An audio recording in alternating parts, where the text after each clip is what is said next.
Жедел басқару орталығының бейнебақылау камерасымен Түркістан қаласының тұрғыны өзінің басқаруындағы Toyota Camry автокөлігінің мемлекеттік белгісін қасақана шешіп жүргені анықталды.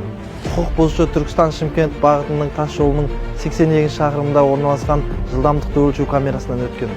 Осы бойынша бірден облыстық полиция батальон қызметкерлеріне хабарланып, автокөлік дереу тоқтатылып, жүргізушіге әкімшілік құқық бұзушылық туралы кодексінің 590 бабы 2 бөлігімен әкімшілік хаттама рәсімделді. Айыппұл салынды. Автокөлік айыптұраққа қойылды.